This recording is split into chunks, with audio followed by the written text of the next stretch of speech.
My name is Thomas Belt. I'm the Cherokee Language Instructor for the Cherokee Language Program at Western Carolina University. I'm an Oklahoma Cherokee. As a language teacher, I speak the language fluently. There's a word in our language that is embedded deeply in our language, and it's made up of two sounds, and those sounds are to and he. And you put them together, and of course, it's to-he. And the word to-he then, so the word to-he becomes a word. And to-he can mean three different things in our language. One, it can mean wellness. Someone can be to-he. It can also mean moving at one's own pace. Sometimes we refer to it as walking slow, but if a person is walking slow in comparison to everybody else, it seems as though they are walking at their own speed. To-he also means serenity. It means peace.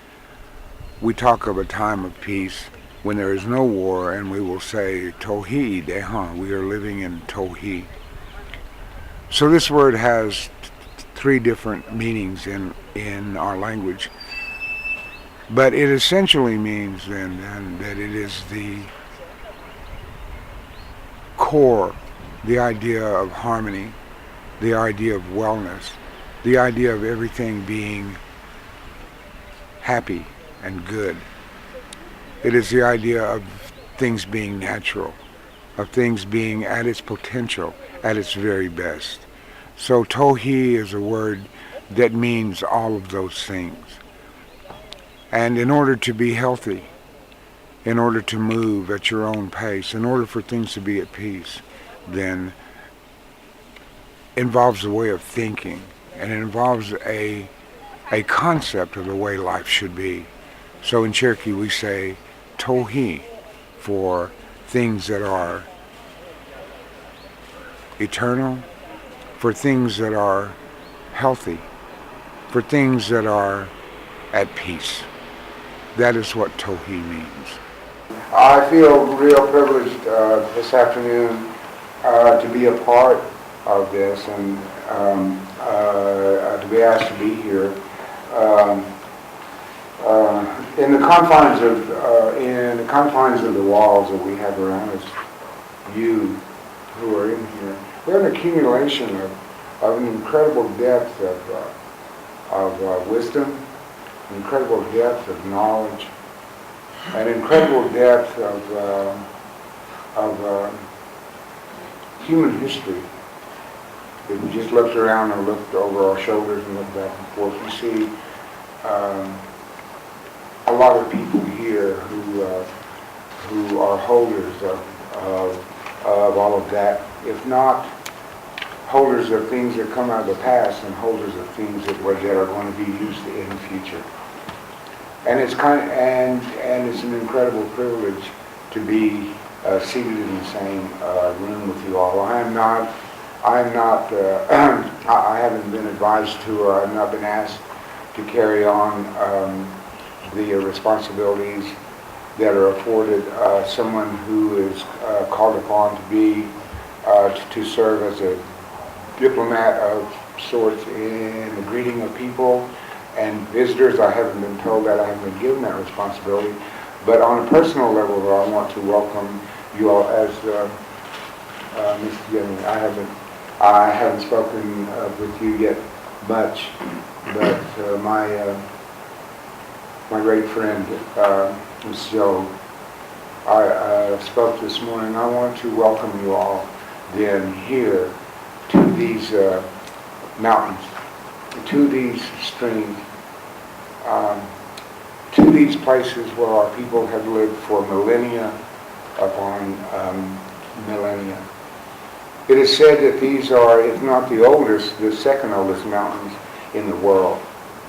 If that is the case, then we have to acknowledge that these are the oldest streams in the world. So when you're driving around and you look at the river and you look at the creeks and the springs and the small branches we have to always remember and be in contact with, always have to remember that these places are the oldest places are among the oldest places on the face of the earth.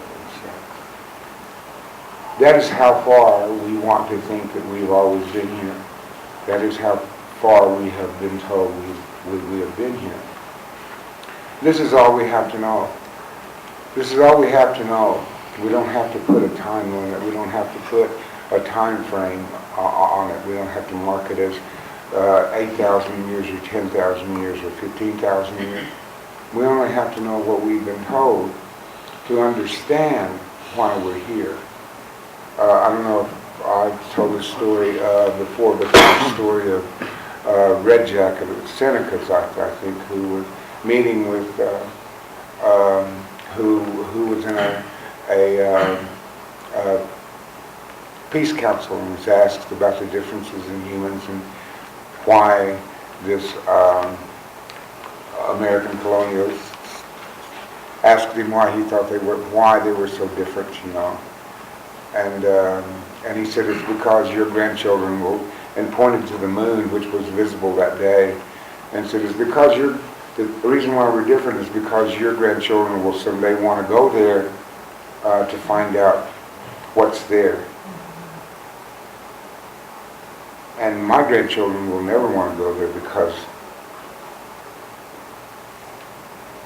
because they know why it's there. And there's a difference between knowing something. There's a difference between knowledge and wisdom. And such has always been the case. So it's not important to put a date on how long we've been here. We've just been here for a very, very, very long time. We knew these mountains like the back of our hands. We knew every valley, every stream, and we knew every plant. We knew the names of them. We knew what they were used for. But more importantly, we knew what they were. That's how they can be used for food or for medicine. You have to understand what they are. You have to understand what their purpose here is. It's more than just knowing their Latin name or what shape their leaves are in. This is what we knew. So welcome to this place. Welcome to this place, which is the most biodiverse area. The Southern Appalachians are the most biodiverse area on all of the North American continent. It's not the biggest woods, of course, but it's the most biologically diverse. So many plants here. After 100 years of stress, after 100 years of biological decimation, there's still so much here. There's so much to learn. I was telling my brother Tom Cook the GS this afternoon, even though it's been decimated like that, there are, every year or so, they find a new plant here. And there's some 200 plants that they haven't even found a name for yet. I mean, that they haven't given a name for. Imagine what it was.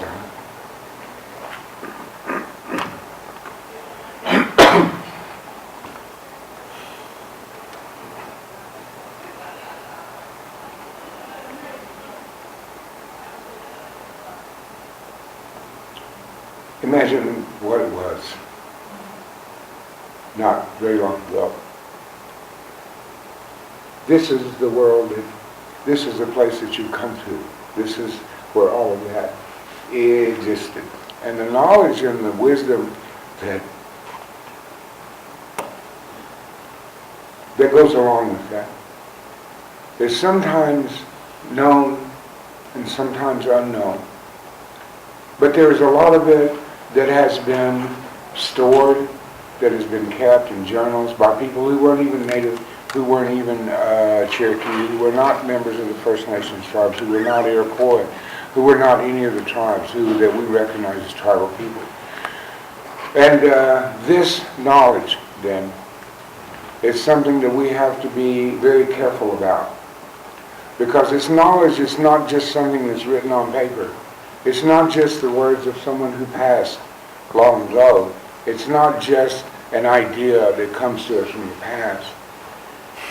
It is, in fact, a marker for place.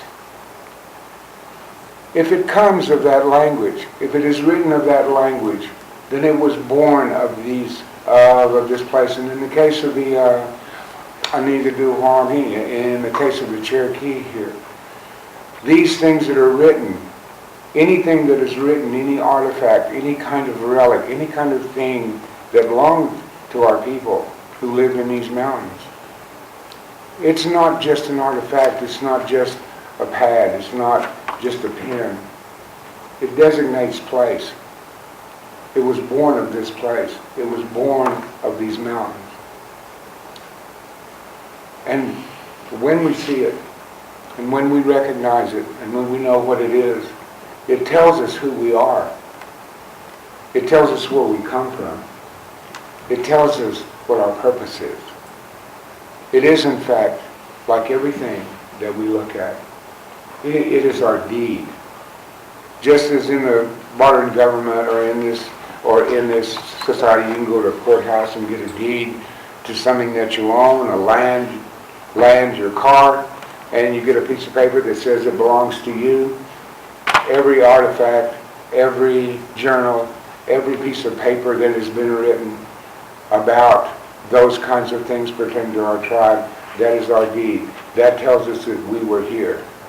And it not only stops there with that, but it also extends to the human remains of my grandmothers and my grandfathers who are buried in these mountains somewhere. They are our deeds. They are what we can look forward to, in the words of Brett Riggs. They are your deeds. They are your official documentation that says you are from here, that this is yours. And so it is with these journals, and so it is with all things that archives and museums might hold. And for so many years, these things were not acknowledged in that fashion. They were acknowledged as property. They were acknowledged as a commodity that could be bought, that could be sold, that could be used and reused as Dr. Francis said a little earlier today. They were used in that in that context by the matrix majority culture as something they could look at like how they wanted to. And now it becomes important and critical for our people, for our cultures, and for our language that these things be looked at again. It becomes important now at the 11th hour almost, that we take these things and we look at them, because it will help to define us again. It will help to preserve not only our cultures but our language, but it has to be done in the correct manner. It has to be done in the right way. And the only way that it can be done that way is that we have to have a hand in it. We have to discern what is useful, what is not useful, and to determine what it is. Because apparently most of the museums didn't know what it was to begin with. Only that they belonged to some people who apparently never looked up at the stars, according to NASA. Even though we've been studying the stars for millennia upon millennia, even though the Hawaiians can navigate the whole earth when nobody else can do that in small canoes. That knowledge, that type of wisdom, for it is not just knowledge, it is certainly wisdom. It is the way in which things are viewed, it's the way in which things are understood. It is, in the words of Red Jacket, not something we know, but something we understand. We understand what it's for. Without that, then, there's much at stake. And without that acknowledgement, and without those considerations being made, then there's much to be lost. So at this critical time comes a time when we have to look at what we have, look at what's out there. And we have to create those bridges that's going to make sure that those things, that our titles, that our deeds, that those things that define who we are no longer going to be misused, are no longer going to be mislabeled, and are going to be made available for our children and for our grandchildren in the correct manner. And only we can decide how that's going to be used. But if these institutions, and such is the case with the APS, if they acknowledge that maybe we have a hand in that, and if they respect that, then they preserve the integrity of not only our history and our culture, but their own history and their own culture. Isn't that the way that it's supposed to work? In a better sense, isn't that what it's supposed to be really about? Then we can begin to look at this in a truly human scholarship way. And we can preserve things. And these institutions cease, as I was telling everyone a little bit earlier in the words of Von Deloria, that archaeology and anthropology cease being the documentation of death. And they begin to have a hand in making things come back alive. This is what we would hope for. This is what we would want. This is the way it should be. This is the way we said it should be. This is what we offered 400 years ago when Europeans first came here. A chance to learn about this. A chance to understand what is here. A chance to learn a science that they absolutely could not wrap their minds around. A chance to understand agriculture as they could never wrap their minds around. A science and an agriculture that had sustained the cultures of this continent for thousands upon thousands of years in a perfectly sustainable way. And in a few short centuries, now everything is at stake. All you have to do is just watch the news and realize that this great biodiverse place that we lived in is under threat. Maybe it's time we got together. Maybe it's time we started to learn. So this is what the APS has done so far, and this is what the effort of this. I hope, I know I'm dragging on, but I hope that you understand how important that this is. This is not just for scholarship. This is not for academic purposes, and this is not just for saving things for posterity. This is for bringing things back alive. This is for sustaining all of our cultures. This is for making things come back to work. We don't have to look very far amongst us to get all the statistics and all the figures to show how bad things are. Our children, we've lost so many of them. We've lost our relatives. We, in fact, are suffering from things that were completely unknown here just less than 50 years ago. And now they're pandemic almost. These things can be brought back and we can make a change. We can turn this around for the next generation. Maybe these things will affect us, but maybe my grandchildren and maybe your grandchildren won't have to deal with these kinds of things, that we will have fixed these things. But we have to stop and listen to one another. We finally have to begin to listen. And that is why we are. And so I guess that's why I've been working with Tim and TJ, because I think it's important. I think it's important that there be steps and advances, because there's so much that I don't know. And there's so much I think probably we all admit that we don't know. But there's so much we could learn. And there's so much we can change. Isn't it time that we do that? Isn't that the idea? One last thing. Earlier, my friend Lisa was talking about the concept of a white road. In our language, the word road just means rock place. And I think it comes from the idea that a trail or a path was so well worn that a path had rocks that were sticking out. The idea of a path, the idea of a road, doesn't necessarily mean a road. What it means basically is journey. The journey that begins when you're born and ends when you go in when it's time for you to pass on and go into the next one. That journey to us is a road. It is a path. That's what we mean by that. So when we're talking about doing things in the right way, when we're talking about these kinds of things, being and staying on the path, it means staying with your life. Staying with the way life is intended to be. Staying with that thing that the Creator gave you. This one short chance. This one short journey from birth to death that the Creator has allowed us to be here. To be a part of all of this wonderfulness that is just right outside our door. To be grateful just to be here for that long and to try and understand everything that's here, which we will never possibly ever be able to do.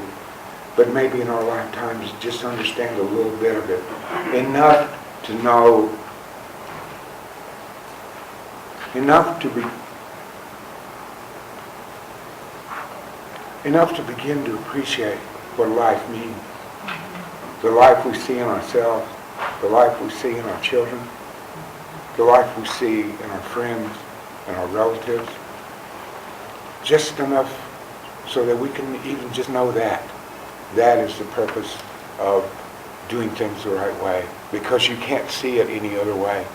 And with that then comes my favorite word, tohi. That makes it tohi. That makes it okay. That makes it right. And it comes in many forms with many people. And I think universally we all understand that. And for so very long, each of us, the Dene, the people from the north, built their lives around that concept because they understood what the Creator had given them, what had been given us. And we tried to adjust and make our lives fit that pattern. And we've gotten so far away. This is just simply a better way. I mean, this is just simply a way in which we can get back to that in all the forms we can. So, welcome here. Welcome to this place. I said one last thing, but okay, one last. But Tim was talking about there being a mound which would constitute there being a town right in the middle of campus here at Western Carolina, and there was. It's gone now because they bulldozed it. But there was a town here for thousands of years maybe. But the idea of this being a learning place is not just that town. It's this whole corridor of the Tuckasegee River. From our origin place, which we're going to visit tomorrow, all the way to the top of near what is referred to now as Toxaway or Panthertown, along the course to the headwaters of the Tuckasegee, which flows east, was a very core central part of our culture.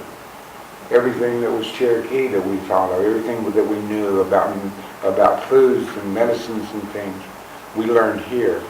And in times afterwards, when we fanned out and became and covered a larger area, our people would come to this corridor, to this valley, maybe to this town, because the holders of that wisdom, the holders of that knowledge, lived here in this place, since this is the core. So this place, it's not just the campus, it's the very place where you're sitting now. It's the very hillsides, it's the very valleys here and stuff that were a great university at one time, a great learning place. That's the value of knowing where you come from. That's the value of knowing who you are. That's the value of knowing the past. That's the value of knowing how much is still in store if we just do it right. So we have to continue that, and this is an action, I think, in working in collaboration and hopefully working in further collaborations with, as we begin to spread out, as everybody begins to understand, we need to have those peace councils again. we need to set the record again. We need to set those standards again and say, here we are, this is what we have, let's fix this, because we all want to live. We all want to continue on being who we are. So thank you very much.